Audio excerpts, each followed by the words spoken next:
The Daily Wire is celebrating President Donald Trump's historic first 100 days back in office with a 100-hour flash sale on annual memberships.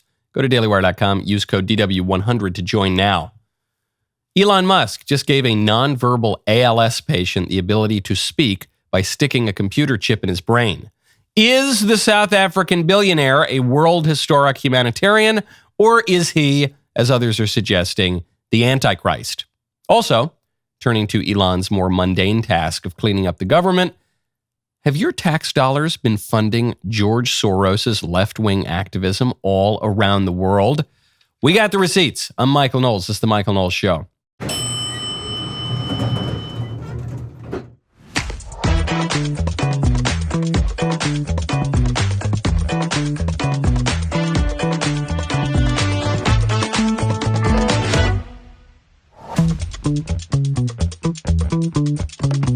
Welcome back to the show. The most important story coming out of Washington: Christopher Columbus is so back. That's a verbatim quote from the White House. I love this White House so much.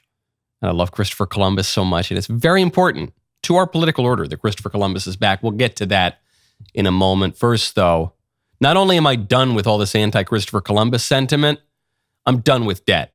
You got to go to donewithdebt.com. There's a lot of talk about government debt. But after 4 years of inflation, the real crisis is personal debt. It is possible that you are working harder than ever and still struggling with credit card debt and overdue bills. That is why you need Done With Debt. If you're tired of feeling trapped by debt, the team at Done With Debt offers smart, effective strategies to help you pay off what you owe faster. Break free from the cycle, keep more of your hard-earned money in your pocket. Done With Debt does not try to sell you a loan or bankruptcy. Their tough negotiators go one-on-one with your credit card and loan companies with one goal: to drastically reduce your bills, eliminate interest, and erase penalties. Most clients end up with more money in their pocket month one, and they don't stop until they break you free from debt. Take a few minutes and visit donewithdebt.com. Talk with one of their strategists. It is free. Keep in mind, some of their solutions are time sensitive, so you'll need to move quickly. Go to donewithdebt.com. That is donewithdebt.com. I've seen firsthand how debt can really mess up people's lives. Go to donewithdebt.com today. An incredible story out of Neuralink. That's Elon Musk's company that's going to give us a computer chip, plug us into the matrix. That part seems kind of scary. However, there's a guy who has Lou Gehrig's disease who cannot speak, who's got a family, he's got a wife, he's got 3 kids, and this guy's in a wheelchair, he's on a tube, he's, physically he's really messed up. This guy now sounds like this and is able to communicate like this thanks to Elon Musk. Hi, I am Brad Smith. I'm the 3rd person in the world to receive the Neuralink brain implant. I'm also the first person with ALS and the first nonverbal, which means that I rely on it for all communication. I am making this video using the brain-computer interface to control the mouse on my MacBook Pro. This is the first video edited with the Neuralink, and maybe the first edited with a BCI.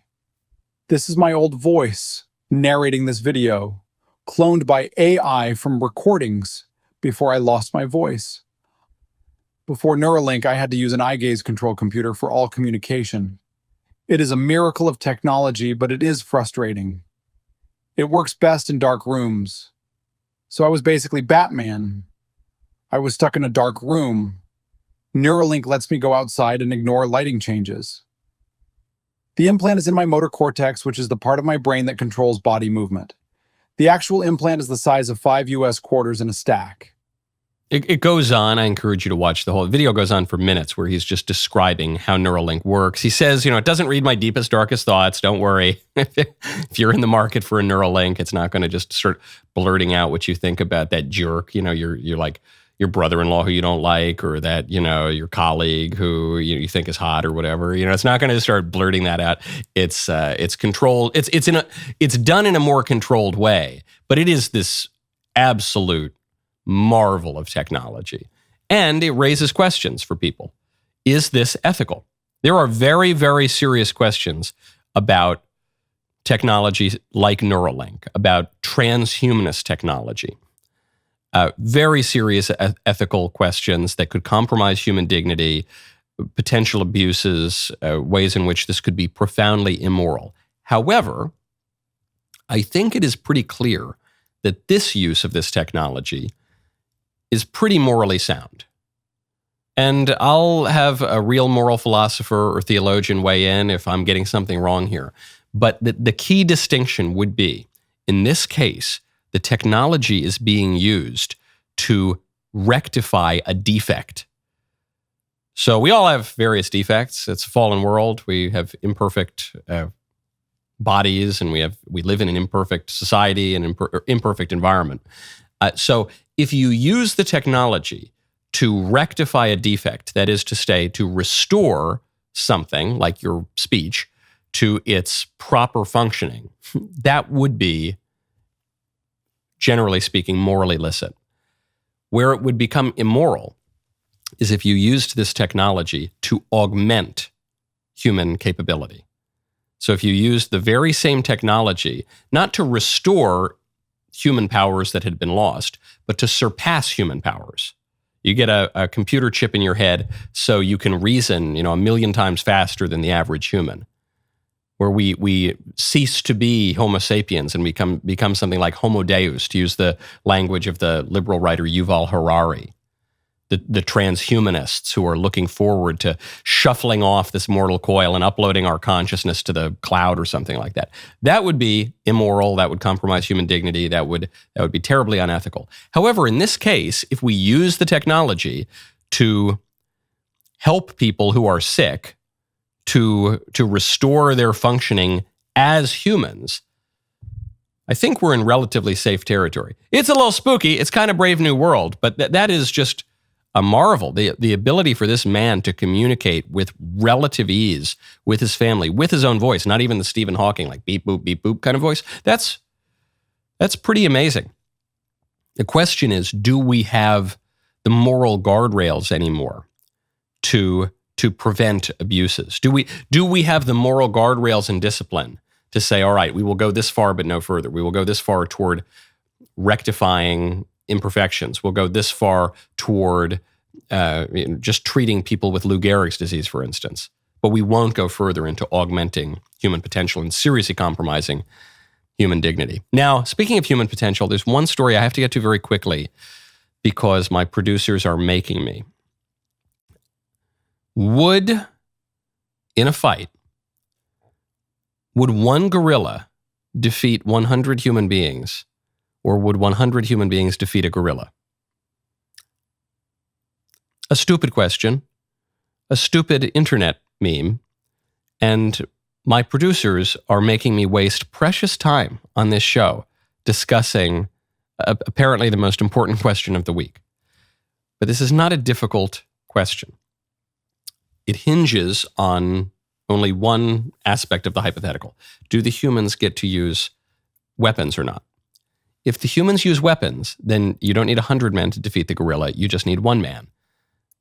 Really, a 4-year-old could defeat a gorilla. Look at Harambe. Assuming in this hypothetical that the men are not allowed to use weapons, that is to say, human beings are not allowed to use our distinctive advantage, that is to say, our faculties of reason, the very thing that makes us children in the image of God, in the abstract. Okay, if you took that away, I don't know why there's some stupid TikTok playing of a gorilla just wrestling men right now. This is the degradation of this show makes me wonder if we have become gorillas ourselves, brutes without faculties of reason. But if the men don't have the weapons, the gorilla would win every time. It's not even close. This should not be debated. The strength differential between a gorilla and a human being is roughly the same as the strength differential between a human being and a dachshund and a little tiny 20-pound puppy, a little French bulldog. So ask yourself, even me, I'm not exactly captain of the football team. If 100 dachshunds came at me, would I defeat them, or would the dachshunds rip me to shreds? I would win every time. It's not like 80% or versus 20% of the time. It's not 99 versus 1. Every single time I would win. Now, the objection that's raised is, well, what if the humans coordinate? Yeah, what if they do? What if the dachshunds coordinate? If they don't have tools and weapons, the things that make human beings strong physically, we're like a reed, I think it was this Pascal, I've been quoting Pascal a lot recently. Pascal, one of the great geniuses of modernity in the Pensée, says we're interesting because we're like a reed, but because we have reason, because we're a rational creature, we're both the weakest creature and the strongest creature. Well, yeah, if you take away our ability to use tools, then we're the weakest creature and the gorilla would win every time. This isn't really a debate. Are you satisfied, producers? I don't know. Have I been able to penetrate your brow ridges? Have I been able to get deep into your rational faculties, you as dignified creatures made in the image and likeness of God, to make it clear that this is a stupid debate? The gorilla would win. So you are flattering yourself if you think you and 99 buddies could defeat the gorilla. Okay, enough of that. I want to tell you about Manukora. You got to go to manukora.com/Knowles. Are you looking for something simple and delicious to add to your wellness routine? Well, I have the answer, and it's delicious. Sometimes wellness stuff, it tastes bad, but this is a delicious addition to your wellness routine. That is Manukora honey. Truly exceptional because it offers both wonderful flavor and remarkable health benefits.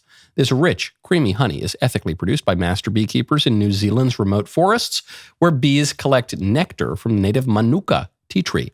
What makes this special is its impressive nutritional profile. It contains 3 times more antioxidants and prebiotics than ordinary honey, provides powerful support for your immunity and gut health, even has MGO, a special antibacterial compound that comes from tea tree nectar. I love it. Sweet little Elisa loves it. She's a real expert too when it comes to food. Now it's easier than ever to try Manukora honey. Go to manukora.com, that is manukora.com/Knowles to save up to 31% plus $25 worth of free gifts with the starter kit, which comes with an MGO 850 plus Manuka honey jar, 5 honey travel sticks, a wooden spoon, and a guidebook. That is manukora.com/Knowles. Save 31% plus $25 worth of free gifts.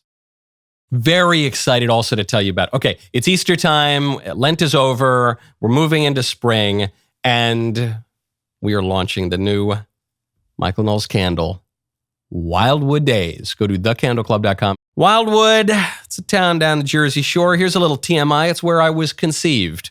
I discovered that at one point in my teenage years and it's stuck in my head, and now you have to think about it too.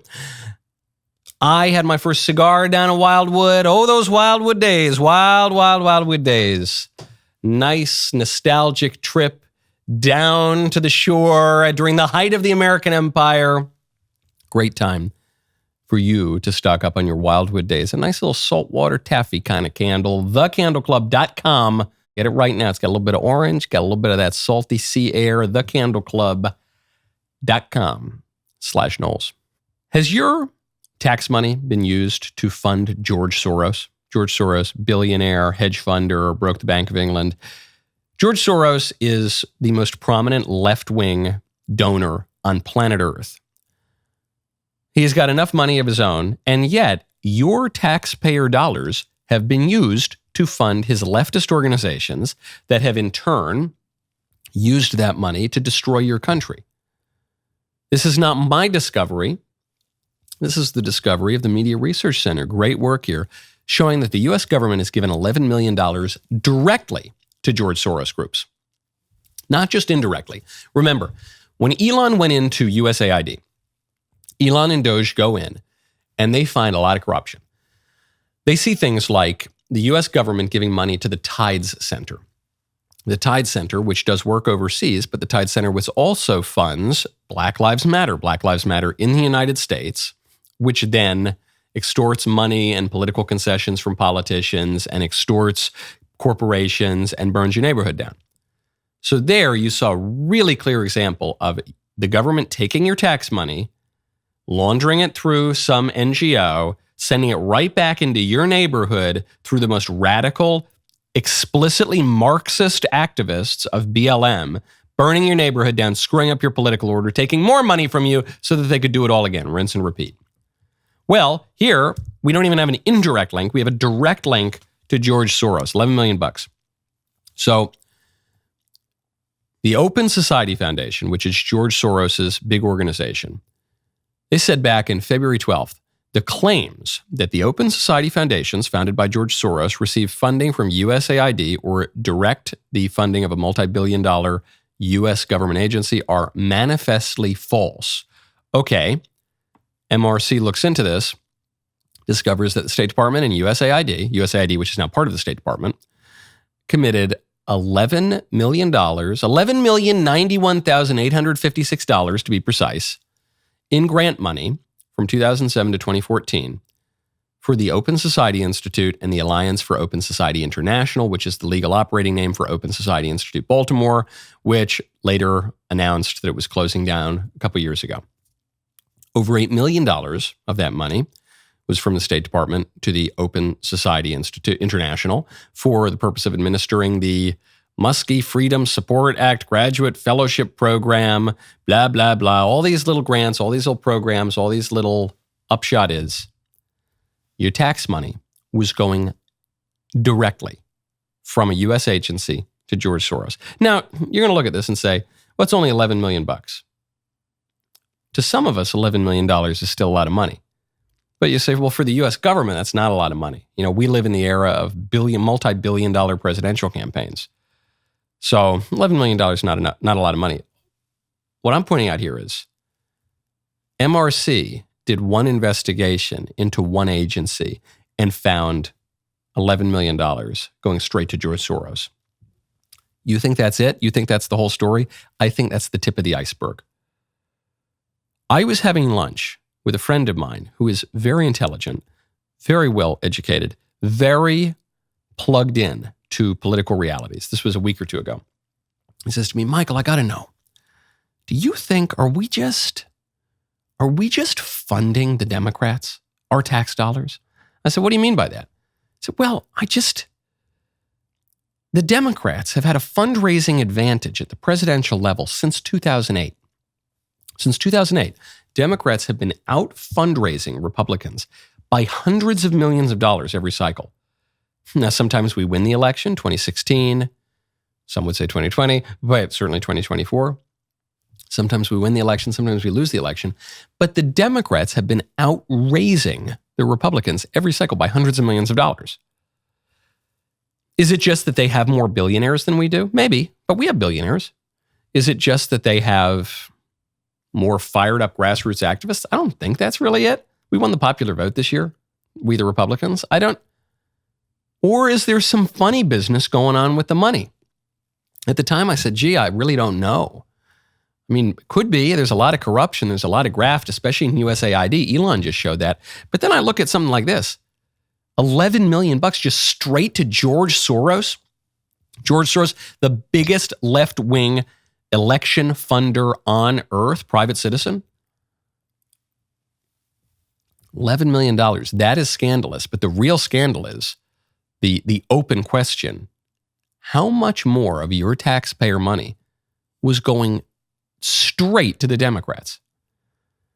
Now, speaking of Democrats taking money that they shouldn't, Nancy Pelosi has become a very wealthy woman while a member of Congress. She's been a member of Congress since, I think, 1794 at this point, and she's just making a public servant salary, but she's worth a ton of money. How? Well, because her stock portfolio seems to outperform some of the top guys on Wall Street. That's amazing. Why Nancy Pelosi, she picked the wrong career. Why did she get involved in the government when she's clearly one of the shrewdest investors on earth? Well, maybe her portfolio is performing so well because she's got a little bit of insider knowledge. And maybe because the laws are a bit lax when it comes to Democrats. Well, it comes to both members of Congress, both sides of the aisle, insider trading.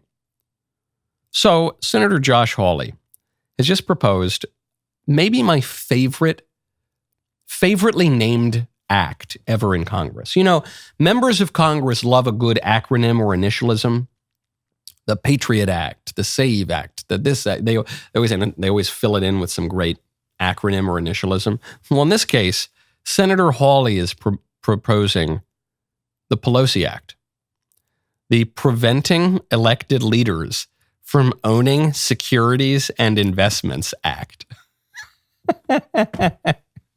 When I was in college, I didn't have a lot of money and I wanted the school to pay for my cigars. So I started a club called the Society for Intellectual Growth and Reinvigoration. or cigar. And the PELOSI Act really puts my acronym to shame. The Preventing Elected Leaders from Owning Securities and Investments Act, PELOSI Act, would amend Chapter 131 of Title V, USC, to prohibit transactions involving certain financial instruments by members of Congress. So this would go pretty far. This would ban lawmakers and their spouses from holding, purchasing, or selling individual stocks for the duration of the lawmaker's time in office. Now, it seems from reading the summary of the bill that it wouldn't necessarily prevent members of Congress from being invested at all in the stock market. That would seem too onerous. Members of Congress deserve to have 401ks too, don't they? They deserve to have some investments. What it would prevent them from doing is holding, purchasing, or selling individual stocks. So, okay, you buy a fund, you buy some index, okay, that's one thing.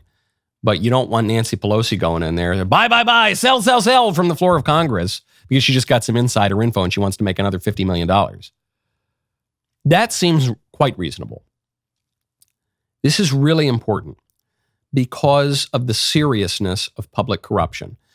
What distinguishes good regimes from bad regimes is not necessarily the form of the government. It's not that monarchies are bad and democracies are good, contrary to liberal popular belief. It's not that government by the many is better than government by the few, but worse than government by the single individual. It's not that. There are good monarchies, there are good aristocracies, there are good democracies. What distinguishes good from bad government is whether the government is conducted for the common good or for the private interest. That's what distinguishes monarchy from tyranny. That's what distinguishes aristocracy from oligarchy. That's what distinguishes democracy from mob rule. So it's really important. And we focus on all sorts of scandals in politics. We love a good sex scandal, don't we? Oh boy, that's juicy stuff. That makes the front pages. But Nancy Pelosi and other members of Congress, though she's notable among them, get to engage in transparent public corruption for decades. And no one seems to really shrug a shoulder at it. Really important. That is much more corrosive to the body politic than a sex scandal. Sex scandals are bad too. But that kind of public corruption, that rots the whole regime. Great stuff from Hawley, and I hope it gets passed. Now, we got to talk about corruption. And when you want to talk about anything, you want to talk about dinner plans, you got to go check out Pure Talk.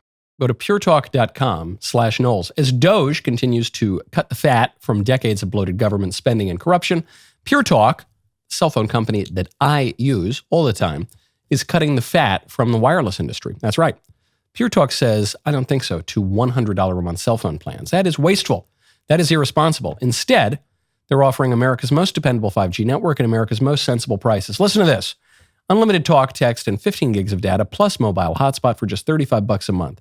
Best part, right now you'll get a free 1-year membership to DailyWire Plus. That includes access to the entire library of DailyWire Plus movies and documentaries, uncensored ad-free daily shows, DailyWire Kids programming, and as always, your free leftist ears tumbler. With Pure Talk's U.S. customer service team, you can switch hassle-free in as little as 10 minutes.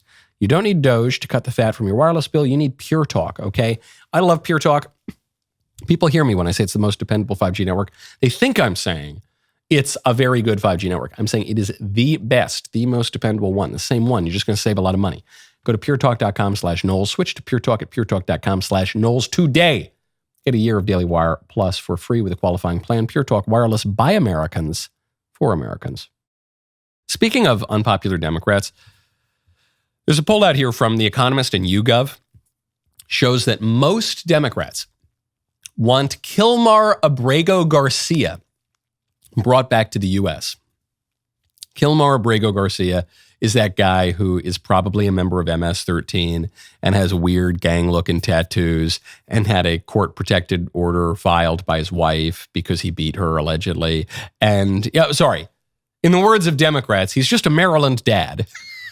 Illegal alien, found by multiple judges to likely be a member of MS-13, has gang-looking tattoos, alleged to have beaten his wife.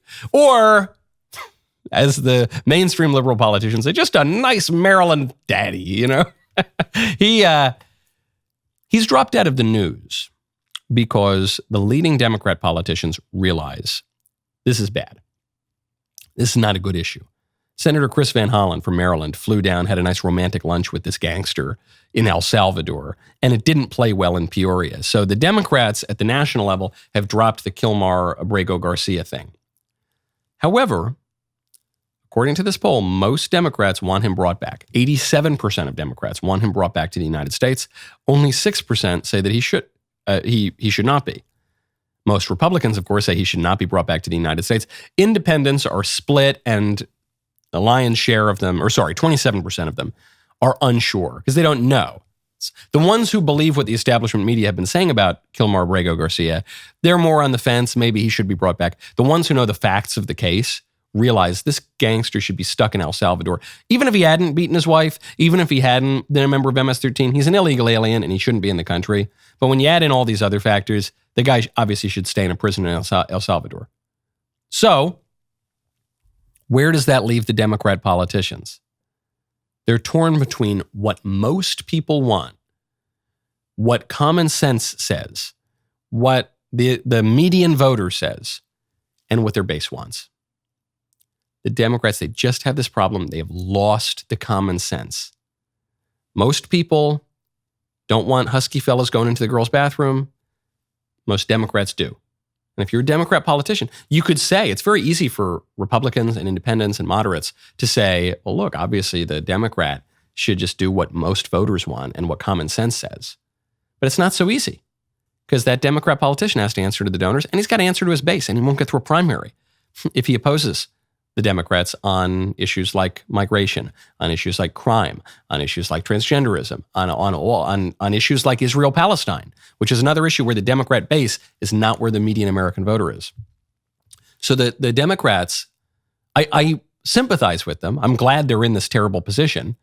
They put themselves in that position by being part of a lunatic party, but I do pity them a little bit, because it's not clear what exactly they should do. Some of the more moderate Democrats, so-called, are saying, hey, guys, let's stop defending the tattooed MS-13 wife-beating gangster. Can we find a slightly more sympathetic figure? Henry Cueller, a so-called moderate Democrat, has come out explicitly and said we should not focus on bringing this gangster back, this alleged gangster back.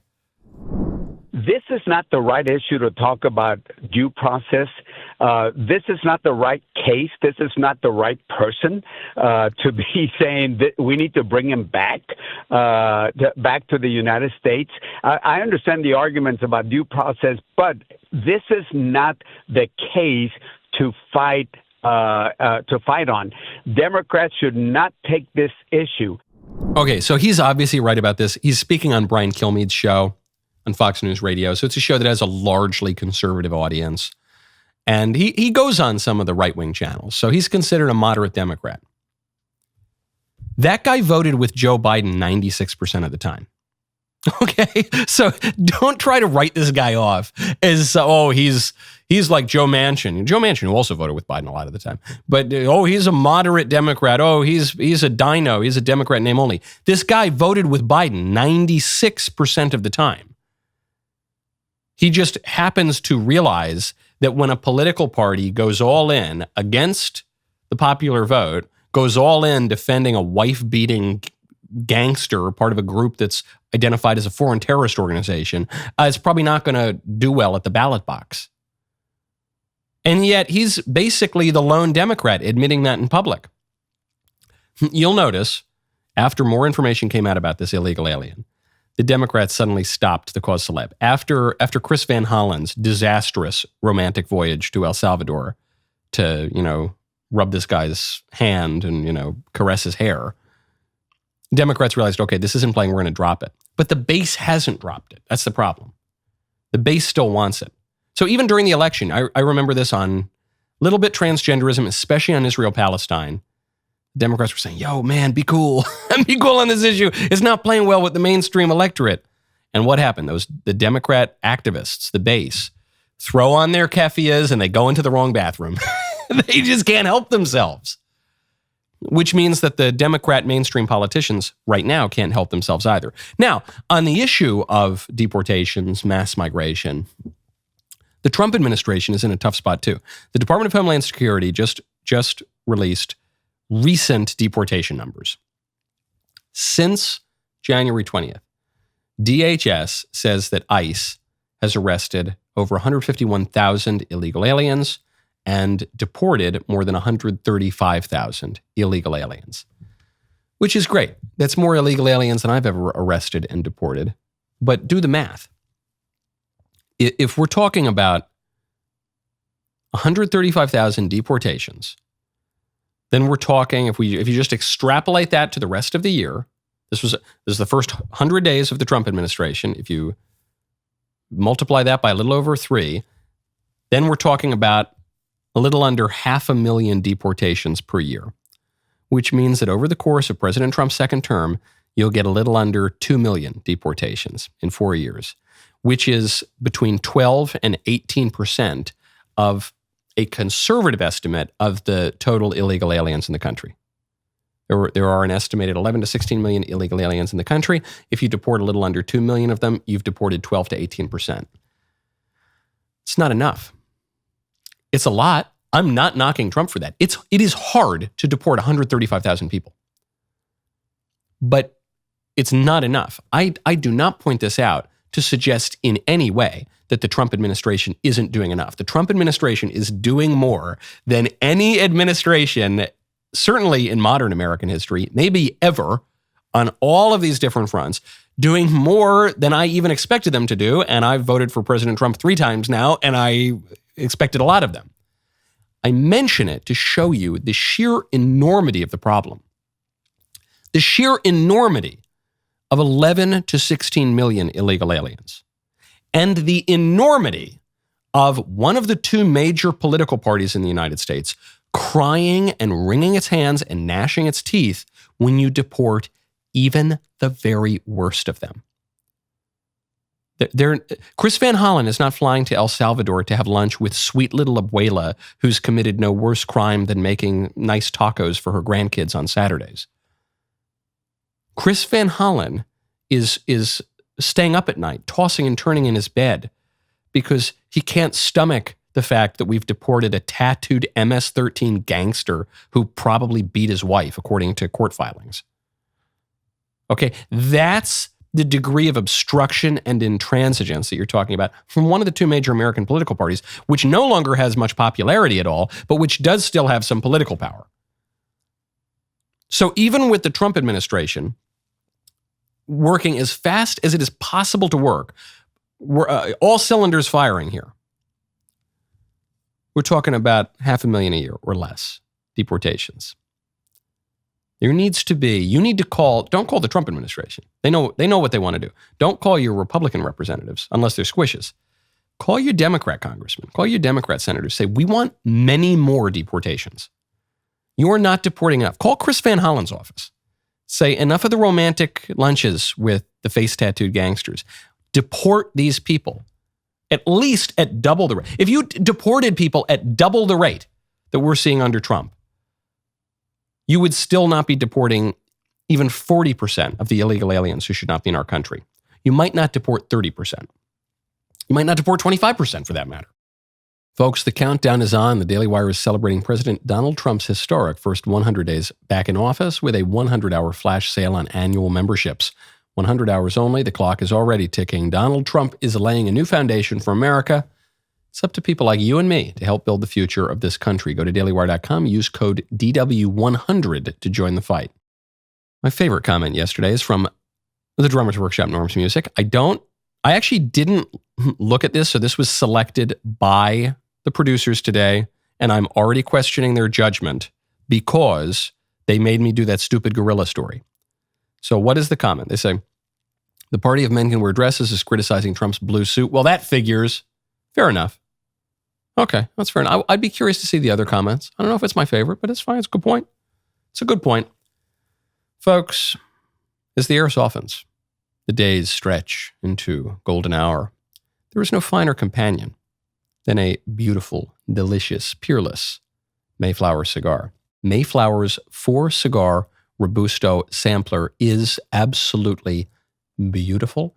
You can have the dawn, you can have the dusk, I prefer the dusk, actually, but for people who are not smoking cigars all the time, the dawn is probably a little bit lighter on the palate, but they're both really beautiful. Spring is a time for renewing, a time to think about what this country means, the birth of our country, the development of our country, to just enjoy the beautiful country outdoors. Speaking of America, great stuff from the White House. President Trump posted to Truth Social, "I'm bringing Columbus Day back from the ashes." The Democrats did everything possible to destroy Christopher Columbus, his reputation, and all of the Italians that love him so much. They tore down his statues, put up nothing but woke, or even worse, nothing at all. Well, you'll be happy to know Christopher is going to make a major comeback. I am hereby reinstating Columbus Day under the same rules, dates, and locations as it has had for all of the many decades before. And then the White House tweets out, just put a nice fine point on it. Christopher Columbus is so back. With applause. Christopher Columbus. It's one of my hobby horses. I was radicalized to the right in part because of the left's attack on Christopher Columbus, this great man, this man who discovered our country, this man who's a hero. He's a brave Italian explorer, one of the great geniuses of his age, who made it across the ocean using nothing but dead reckoning on his first voyage, who is not guilty of even a fraction of the crimes that his enemies accuse him of, his enemies who are totally ignorant of that man's amazing life, that man who was a devout Catholic, who landed when he discovered the first little island in the New World. He called it San Salvador, Savior. For goodness sakes, his voyage discovered cigars because the Taino Indians smoked cigars. They smoked them up the nose, which I don't encourage with your Mayflowers. I think you should puff them in the mouth. In any case, very, very important man. Great man. He deserves to be honored in the United States. He deserves his day. I say this not just because I'm a child of the Mezzogiorno from Italian extraction, but as an American. He deserves his day. He deserves respect. He might be the single most important political figure for us to defend. It might be more important for us to defend Christopher Columbus than it is to defend Washington or Lincoln or Adams or Jefferson or anyone else, Reagan or Trump. Because Columbus is the link with the old world, first of all. So he's that link with our civilization, the old civilization. We come, we discover. America is not a break with our civilization. America is the flourishing of our civilization. We still have those roots. Columbus was a deeply religious man. Carol Delaney, the historian, argues that his purpose in establishing this new trade route was actually to fund another crusade to retake the Holy Land. Very good goal. He's an important figure, too, because he represents our confidence. You know, one of the stanzas of our national anthem is, "Conquer we must when our cause it is just, and this be our motto, and God is our trust." Columbus, some of the people who came after him, some of the people who took political power from him, were rather cruel to the natives. Columbus said, don't be cruel to the natives. Don't take advantage of them. I mean, we're gonna explore. We're gonna establish colonies. We're gonna be great, but we want to be just. We want to be fair as well, and that's what we say. We're not little wallflowers, okay? We're not just going to shrink back. We're going to pursue our interests. We're going to be great. We're going to grow. We're going to be strong. We're going to do what we want to do. We're going to make sure, best we can, that it's in accord with justice. But we're not going to be ashamed of our civilization. The attack on Columbus is the Trojan horse for us to be ashamed of, for us to deride our whole civilization. Don't do it. Because the man in himself kind of represents the whole thing in modernity. The gumption, the exploration, the religion, the political order, all of it. The scientific achievement, the technological prowess. He's got all of it. You lose Columbus, you're going to lose a lot. You might lose your whole civilization. Now, speaking of great people, Jennifer Coolidge, she's the lady. She's very good on White Lotus. She's been in a bunch of other TV shows and movies and things. Jennifer Coolidge just raised some eyebrows by claiming that gays are superior people.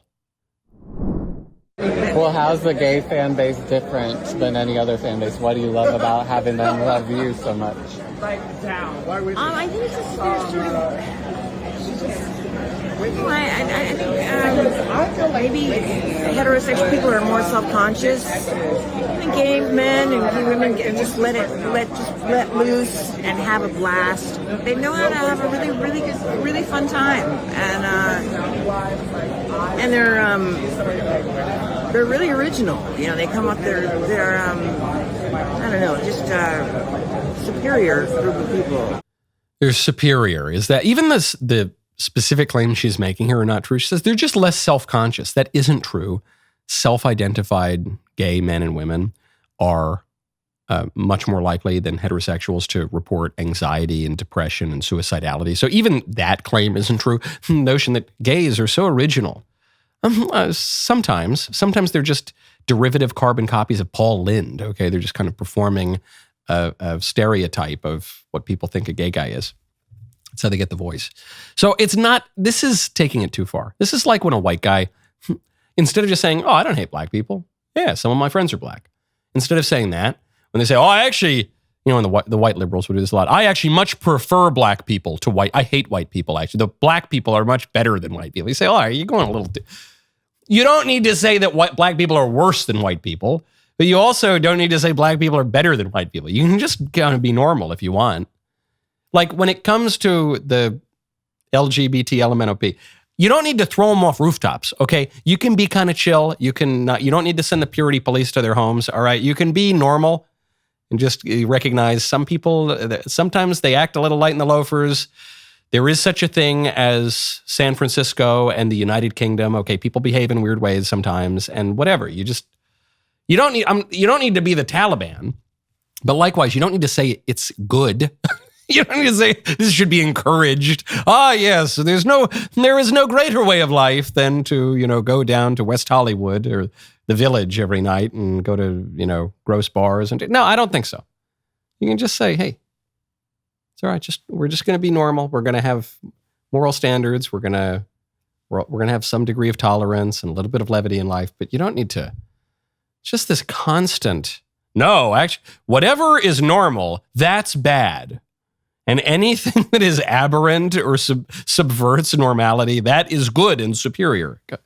Lady, come on, can't people be normal? Now, speaking of people who are overstating things a little bit, might be just a bit odd. The internet is asking if some weirdo is the Antichrist. This guy, I don't know why he's going viral now. It's like the gorilla versus the 100 humans thing. I don't know why this is going viral right now, but some guy who's been leading a cult for many years at this point, who calls himself Abdullah Hashem Abba al-Sadiq, has people asking all over social media if this man is the Antichrist. I am Abdullah, the successor of Imam al-Mahdi alayhi salam, the successor of the Comforter Ahmed, the successor of Simon Peter, the successor of Muhammad, the successor of Jesus Christ. I am the true and legitimate Pope. I am the proof upon the Christians. I am the son of the Muslims through my father, and the son of the Christians and the Jews through my mother. I am the son of the East through my father, and the son of the West through my mother. I am like Zulkarnain, who with one horn in the east and one in the west, and I am the inheritor of all that lies between. I am more knowledgeable than any false pope, and I am appointed by name in the will of the prophets. My name is also on the tongue of Isaiah, who prophesied of the righteous servant, and he said, he will see his offspring and prolong his days, and the will of the Lord will prosper in his hand. So, is he the Antichrist? No, I'm pretty sure he's not. I think he's just a kind of an odd, syncretic Muslim. But he's not the Antichrist because the Bible tells us, some of the early Christian writers tell us what they think of the Antichrist. The Antichrist is only addressed in the Johannine epistles. I think it's 4 times in the scripture. So there's not much directly written about the Antichrist. Some of the early Christian writers, and later Christian writers for that matter, have written about what he will be like. But there is a consensus that he will be really popular. This guy has like 4 followers. There is a consensus that he will be anti-Christian, that he will oppress the church. This guy is just I think a kind of syncretic Muslim. There is a consensus that he will work miracles and wonders. This guy doesn't even have high production quality for his videos. So I don't, just to quell 2 major internet debates today. No, 100 men without weapons would not defeat a single gorilla. And no, this random, weird kind of Muslim guy is not the Antichrist. Elon Musk has a greater likelihood of being the Antichrist than he. I'm not saying Elon is the Antichrist. I also don't think that.